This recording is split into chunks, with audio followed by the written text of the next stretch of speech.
Sebuah bus antar kota antar provinsi akap jurusan Bali Jepara yang mengangkut 28 penumpang terlibat kecelakaan dengan dua truk tronton di Jalan Pantura Pati, Rembang, di Kecamatan Batangan, Pati, Jawa Tengah pada Senin dini hari tadi. Diduga akibat sopir bus mengantuk, bus Surya Bali tiba-tiba oleng ke kanan dan menabrak truk tronton yang melaju dari arah berlawanan. Akibat kecelakaan ini, 3 orang tewas di lokasi, 3 orang lainnya meninggal usai dilarikan ke rumah sakit, sementara 4 korban lainnya mengalami luka-luka. Dapat kami sampaikan untuk korban meninggal dunia berjumlah 6 orang, di mana yang pertama adalah dari pengemudi tronton yang di belakang, kemudian yang 5 itu adalah 1 supir bus, ditambah dengan 4 penumpang dari busnya. Yang meninggal di tempat berapa orang? Yang meninggal di tempat itu ada 3, kemudian yang dalam perawatan itu ada 3. Jadi total jumlahnya ada 6. Saat ini aparat Satlantas Polresta Pati masih menyelidiki penyebab kecelakaan. Sementara petugas masih berupaya untuk mengevakuasi bangkai kendaraan. Assalamualaikum pemirsa, apa kabar Anda pagi ini? Semoga sehat dan selalu bahagia. Sebelum kita mulai aktivitas hari ini, kita update dulu yuk seputar informasi menarik agar pagi Anda lebih berisi. Bersama saya Erlang Purbaya, inilah Cakrawala selengkapnya.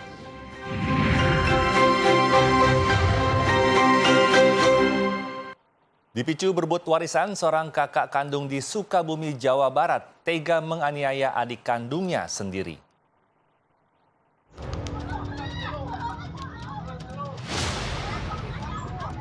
Dipicu berebut warisan, seorang kakak kandung tega menganiaya adiknya sendiri.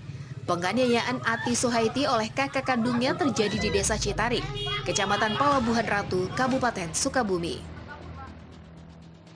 Dalam rekaman video amatir, leher korban yang hendak mengaji dijerat dengan tali tambang. Korban berusaha bertahan dan melawan dengan berusaha melepas jeratan tali tambang. Suami korban yang mencoba melerai malah terkena sabetan senjata tajam. Penganiayaan ini dipicu lantaran pelaku tidak puas dengan pembagian warisan yang ia dapat. Pelaku juga menuduh korban sebagai dukun santet yang telah membunuh 41 orang. Saat ini pelaku sudah ditangkap aparat kepolisian. Anggota Komisi 1 dari DPR menyoroti kinerja Kementerian Kominfo dan BSSN menyusul insiden kebocoran data 6 juta nomor induk kependudukan dan NPWP. Anggota Dewan menyebutkan kebocoran data menunjukkan kementerian terkait tidak bekerja dengan baik.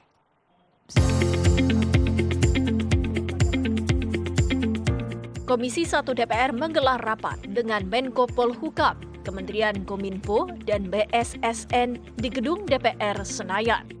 Rapat membahas agenda pencegahan serangan siber terhadap Pusat Data Nasional.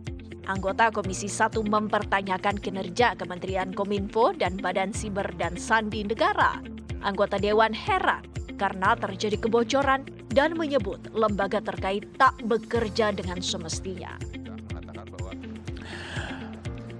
Pak Menkominfo, BSSN, semuanya yang ada di kepala teman-teman Komisi 1 berkaitan dengan security, mereka sudah terbiasa kalau nggak terjadi apa-apa itu artinya Anda bekerja dengan baik. Itu loh Pak. Kalau nggak terjadi itu artinya Anda bekerja, nggak usah khawatir. Kami nggak akan nganggep Anda itu tidur nganggur, enggak. Kalau tidak terjadi apa-apa, itu mindset di Komisi 1 Pak. Kalau nggak terjadi apa-apa, itu artinya Anda bekerja dengan baik. Kalau terjadi apa-apa, berarti Anda nggak bekerja. Itu problemnya. Gitu Pak Bu ya. Semua seperti itu persepsinya. Jadi jangan wah ini nanti kita nggak dikira jangan dikira kita nggak kerja. Kalau gitu bocor aja. Oh jangan begitu.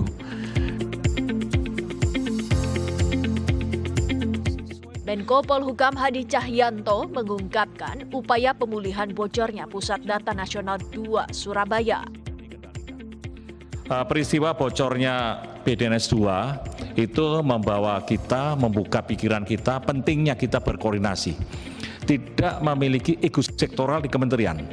Mana yang memang mengkait ini harus segera kita selesaikan. Sehingga di lapangan juga kita temukan itu. Memang kita masih diberkati oleh Tuhan Yang Maha Kuasa dengan di PDNS 2 ini crash, tapi kita bisa melakukan tugas dan fungsi pelayanan imigrasi pada waktu itu. Dalam rapat ini, Menkominfo Budi Ari berhalangan hadir dan diwakili Wakil Menkominfo Nezar Patrio dan Angga Raka Prabowo. KPUD Jakarta telah melakukan pengundian nomor urut pasangan calon gubernur wakil gubernur untuk pemilihan gubernur Jakarta tahun 2024.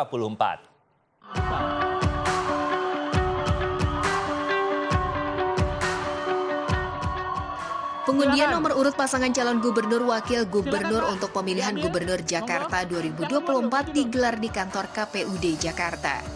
Pengundian nomor urut ini dihadiri oleh ketiga pasangan Cagup-Cawagup Anung Rano Karno, Ridwan Kamil Suswono, dan Dharma Pongrekun Kunwardana. Selain itu, hadir juga pimpinan dan jajaran partai politik pengusung Bawaslu dan DKPP. Pengundian nomor urut peserta Pilgub Jakarta diawali pengambilan nomor antrian oleh masing-masing cawagup. Kemudian Cagup mengambil nomor urut yang telah disiapkan KPUD Jakarta dalam bentuk gulungan kertas berdasarkan nomor antrian. Ridwan Kamil Suswono memperoleh nomor urut 1, Dharma Pongrekun Kunwardana nomor urut 2, dan Pramono Anung Rano Karno nomor urut 3. Pengundian nomor urut dilakukan dalam rapat pleno terbuka yang dipimpin Ketua KPUD Jakarta, Wahyu Dinata. Komisi Pemilihan Umum Jawa Barat telah melakukan rapat pleno deklarasi sekaligus pengundian nomor urut calon gubernur dan calon wakil gubernur Pilkada Jawa Barat 2024. Selamat malam dan selamat datang yang kami ucapkan kepada Bapak Haji Dedi Mulyadi. Pengundian nomor urut keempat pasangan calon gubernur wakil gubernur Jabar ini dilakukan dengan mengambil bola antrean, di mana pasangan yang mendaftar lebih awal mendapatkan giliran pertama mengambil bola. Pengundian nomor urut pasangan Cagup dan Cawagup dilakukan secara bersamaan. Dari hasil pengundian nomor urut, pasangan Acep Adang Gitalis Dwi Natarina mendapat nomor urut 1. Pasangan JJ Wiradinata Ronald Surapraja nomor urut 2. Berikutnya pasangan Ahmad Syaiku Ilham Habibi mendapat nomor urut 3. Sedangkan pasangan Dedi Mulyadi Erwan Setiawan mendapatkan nomor urut 4. Sementara itu pemirsa, Komisi Pemilihan Umum atau KPU Jawa Tengah melakukan pengambilan nomor urut paslon dalam Pilkada Jawa Tengah 2024. Komisi Pemilihan Umum KPU Jawa Tengah menetapkan nomor urut paslon Pilkada Jawa Tengah. Sesuai dengan penetapan paslon, maka acara pengambilan nomor urut dihadiri dua paslon gubernur dan wakil gubernur Jawa Tengah, yaitu Andika Perkasa, Hendrar Prihadi, dan Ahmad Lutfi Tats Yasin. Setiap paslon diperkenankan membawa supporter, namun jumlahnya dibatasi 75 orang saja. Untuk pengamanan, KPUD Jawa Tengah bekerjasama dengan Polda Jawa Tengah. Paslon Andika Perkasa, Hendrar Prihadi mendapatkan nomor urut 1. Paslon Andika Hendi diusung oleh PDIP dengan modal suara 5,2 juta suara dalam pemilihan legislatif lalu. Sedangkan Ahmad Lutfi Effendi dan Tats Yasin mendapat nomor urut 2. Lutfi dan Yasin diusung oleh 15 partai politik yang tergabung dalam Koalisi Indonesia Maju atau KIMPLES. Komisi Pemilihan Umum di sejumlah daerah menggelar pengundian dan penetapan nomor urut paslon gubernur dan wakil gubernur. KPU di Provinsi Bali, Sulawesi Selatan, dan Jawa Timur telah rampung melakukan pengundian nomor urut paslon untuk Pilgub 2024. 3 paslon gubernur dan wakil gubernur Jawa Timur, Hovifa Indar Parawansa Emil Dardak, Tri Risma Harini, Zarul Azhar Umta, serta Lulu Nur Hamida Lukmanul Hakim menjalani pengambilan nomor urut di KPU Jatim siang tadi. Nomor urut 1 didapatkan oleh pasangan Lulu Lukmanul Hakim, kemudian pasangan Hovifa Emil mendapatkan nomor urut 2, selanjutnya pasangan Risma Gus Hans mendapatkan nomor urut 3. Komisi Pemilihan Umum Provinsi Bali menggelar pengundian dan penetapan nomor urut pasangan calon gubernur dan wakil gubernur Bali tahun 2024 Senin siang. Pasangan Imade Mulyawan Arya Putu Agus Suratnyana yang diusung Koalisi Indonesia Maju mendapatkan nomor urut 1. Sedangkan pasangan Wayan Koster I Nyoman Giri Prasta yang diusung PDI Perjuangan mendapatkan nomor urut 2. Baik, Bapak Ibu sekalian. Nomor 1 adalah nomor keberuntungan buat kami. Di mana dalam perhelatan demokrasi, pilkada, pemilihan gubernur dan wakil gubernur adalah memperebutkan posisi Bali 1. Dengan Stukare, nomor urut sudah diperoleh. Pasangan Wayan Koster Nyoman Giri Prasta mendapat nomor urut 2.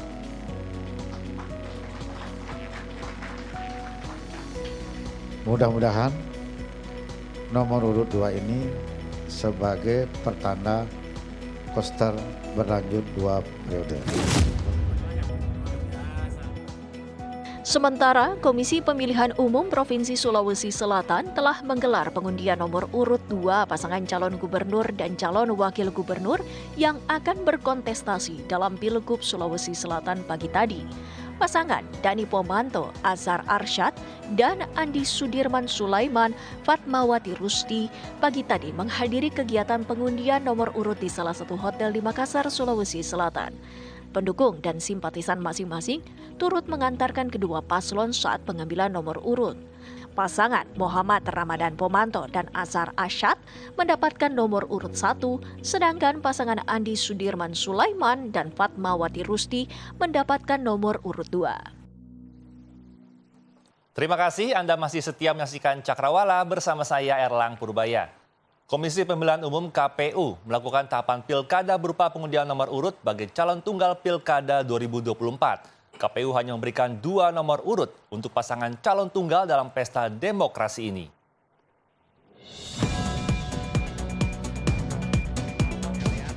Komisi Pemilihan Umum KPU tetap melakukan tahapan pilkada berupa pengundian nomor urut calon tunggal peserta pemilihan kepala daerah 2024. KPU hanya memberikan 2 nomor urut untuk pasangan calon tunggal dalam pesta demokrasi ini.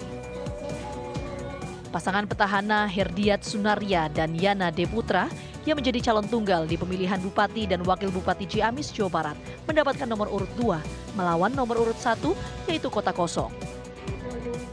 Pasangan Herdiat Yana yang diusung dan didukung seluruh partai parlemen dan non-parlemen sebanyak 15 partai politik menyatakan dalam kondisi siap bertempur melawan kota kosong pada 27 November 2024 mendatang.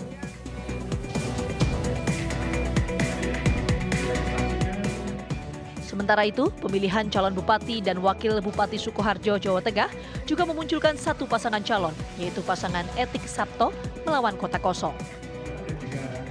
Dalam pengundian nomor urut, pasangan Etik Suryani dan Eko Sabto Purnomo mendapatkan nomor urut 1, sedangkan kota kosong mendapatkan nomor urut 2. Pasangan Etik Sabto mengaku optimis dapat memenangkan kontestasi pilkada 2024 mendatang.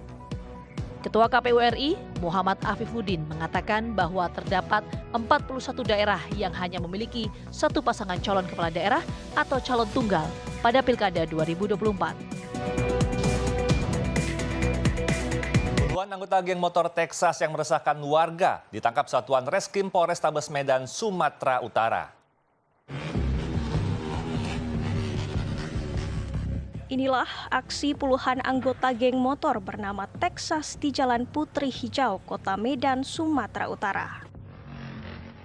Tanpa takut mengendarai dan menumpang sepeda motor, tanpa helm beriring-iringan meraung-raungkan knalpot sambil mengacungkan senjata tajam. Malam harinya, Satreskrim Polrestabes Medan menggerebek markas geng motor ini di Jalan Menteng Raya, Kecamatan Medan Denai, Kota Medan, Sumatera Utara. Saat digerebek, sejumlah pemuda ini pun tengah asyik bermain judi.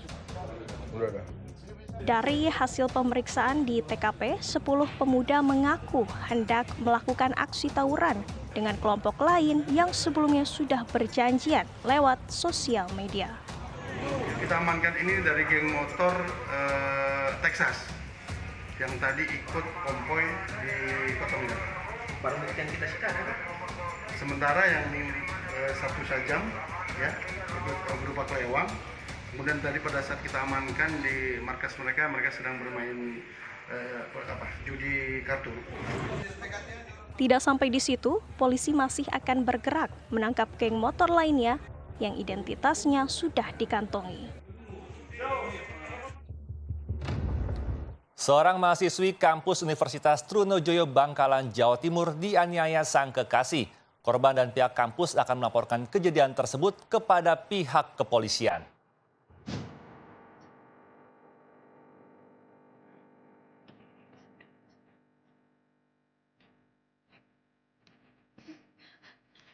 Beginilah aksi brutal seorang pria di Bangkalan, Jawa Timur saat menganiaya kekasihnya sendiri di depan sebuah indekos. Korban yang merupakan mahasiswi Universitas Trunojoyo Madura ini ditarik kerudungnya sebelum ditampar, dipukul hingga diinjak-injak.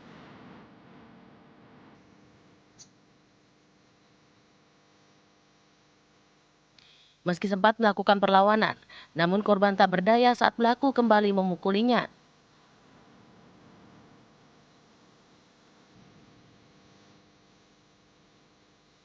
Pelaku dan korban diketahui sepasang kekasih yang tercatat sebagai mahasiswa di kampus yang sama.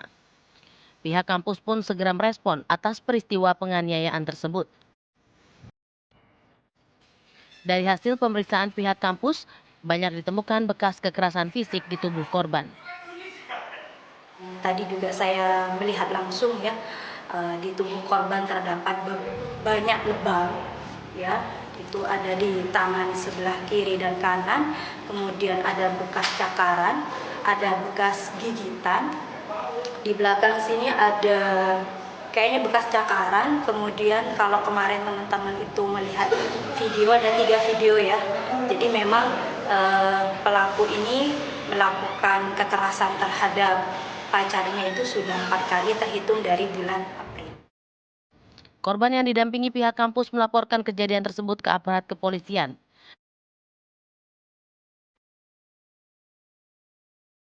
Rumah Sakit Polri Kramat Jati, Jakarta Timur mengidentifikasi ke-7 jenazah yang ditemukan di Kali Bekasi. Terungkap salah satu keluarga mengetahui informasi temuan 7 mayat dari media sosial.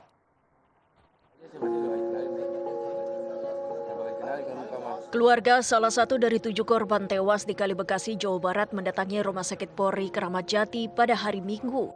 Reza Kurniawan membenarkan salah satu korban tewas merupakan adiknya yang bernama Muhammad Rifki berusia 18 tahun. Reza langsung menuju Rumah Sakit Polri saat mengetahui penemuan 7 mayat di Kali Bekasi. Dari media sosial tuh katanya ada penemuan mayat kan. Berhubungan saya 2 hari nggak pulang, saya coba ke sana, ternyata udah dievakuasi. Saya coba ke sini, ternyata saya cek dari foto tadi ternyata benar. Pakaian yang pakai tuh saya hafal punya dia gitu. Terakhir tuh Jumat ya, terakhir Jumat habis Isya tuh dia masih ngumpul dekat rumah. Pas saya pulang jam 10-an udah sepi, udah katanya pada geser, nggak tahu kemana tuh. Iya, saya pikir nggak izin sih. Saya pikir ya main ke rumah temennya gitu. Ternyata sampai Sabtu pagi nggak pulang. Sampai sore juga saya tunggu. Nah, dapat berita tadi pagi, makanya coba saya cek ke tempat yang kejadian itu. Ternyata udah dievakuasi, makanya saya langsung ke sini. Ternyata benar ada adik saya. Namun Reza tidak mengetahui apakah mayat lainnya merupakan teman-teman adiknya. Jelang berakhirnya masa jabatan Joko Widodo sebagai Presiden Republik Indonesia, sejumlah warganet membuat video ucapan terima kasih di media sosial. Salah satu yang menarik perhatian warganet adalah unggahan dari Syarif Muhammad Fitriansyah yang merupakan ajudan Presiden Jokowi. Di situ saya bersyukur ya, pasti ya. Saya rasa bersyukur, saya merasa Seorang pria bernama Syarif Muhammad Fitriansyah mengunggah video tribut pada Presiden Joko Widodo tentang pencapaiannya selama 10 tahun menjadi presiden. Video tersebut diunggah di akun Instagramnya.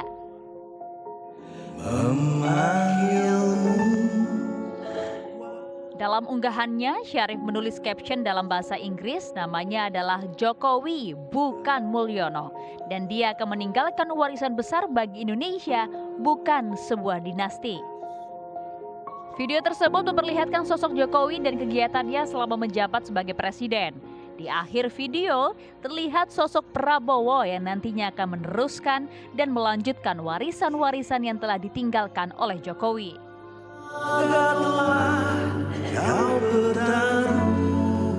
Dengan segenap kesungguhan dan kerendahan hati, izinkanlah saya ingin memohon maaf yang sedalam-dalamnya atas segala salah dan kilap, bahwa sebagai manusia kami tidak mungkin dapat menyenangkan semua pihak. Syarif Muhammad Fitriansyah sendiri merupakan seorang polisi berpangkat komisaris yang telah bekerja selama 8 tahun sebagai ajudan Presiden Jokowi. Unggahan tersebut telah disukai sebanyak 18,2 ribu kali dan membuat warganet ikut berkomentar dan mengucapkan terima kasih atas kepemimpinan Jokowi. Tidak sedikit pula warganet yang menyampaikan harapan untuk Jokowi dan Prabowo sebagai presiden terpilih.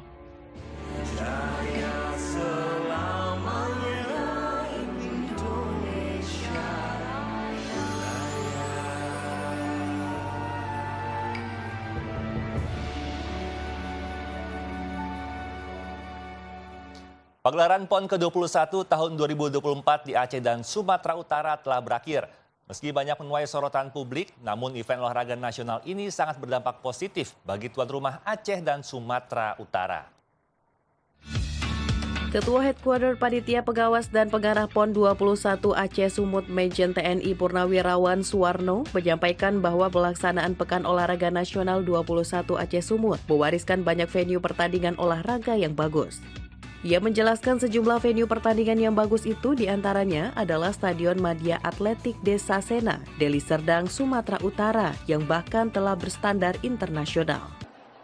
Dengan adanya tuan rumah, ekonomi juga tumbuh berkembang pesat di Aceh dan di Sumatera Utara. UMKM berkembang, wisata maju, seluruh sektor bergerak, semuanya membawa dampak dan manfaat bagi kami di Sumatera Utara dan juga di Aceh. Kedepannya Suwarno menyarankan pemerintah Sumatera Utara menyediakan venue pertandingan senam yang tidak kalah baik. Sementara itu untuk di Aceh, venue pertandingan yang bagus diantaranya venue cabang olahraga sepatu roda di PD Convention Hall PD Aceh.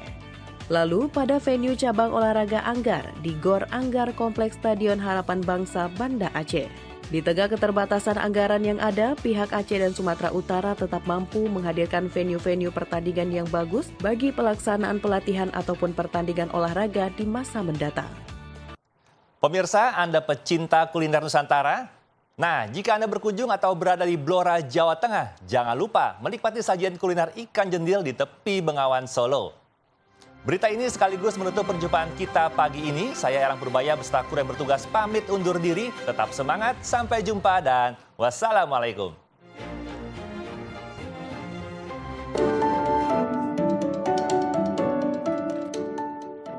Bagi para pecinta masakan ikan air sungai, tak lengkap rasanya jika tidak mencicipi kuliner ikan yang satu ini.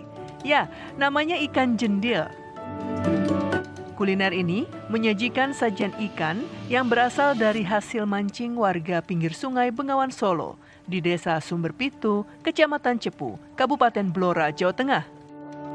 Kuliner ikan jendil berada di pinggir sungai Bengawan Solo, di bawah rerimbunan pohon bambu. Tempatnya yang asri membuat para pengunjung nyaman dan selalu ramai dikunjungi para pecinta kuliner. Apalagi dengan pemandangan alam penyeberangan warga dengan perahu tradisional. Meski tempatnya tersembunyi, namun rasa kuliner ikan jendil ini bikin para pengunjung ketagihan. Penyajian kuliner ini seperti makanan penyetan lainnya, tapi ada daun ketela dan sambalnya yang sedap. Menariknya, ikan jendil ini ada yang digarang asam seperti garang asam ayam dan menjadi menu berbeda. Tahu ada wisata kuliner sorpring dari mana, Bu? Dari teman-teman Instagram, dari yang media sosial yang viral-viral lah, jadi pengen mencoba di sini. Rasanya gimana, Bu? Rasanya mantap. Enak. Ini menu spesial di sini ya? Menu spesial di sini ya. Spesial ikan dari Bengawan. Kuliner ini dibuka setiap hari dan jika akhir pekan ramai dikunjungi para pecinta kuliner ikan kali atau sungai. Ikan ini berasal dari hasil memancing warga di Sungai Bengawan Solo yang kemudian disetor ke warung tersebut. Ini menu spesialnya apa? Sekarang asli.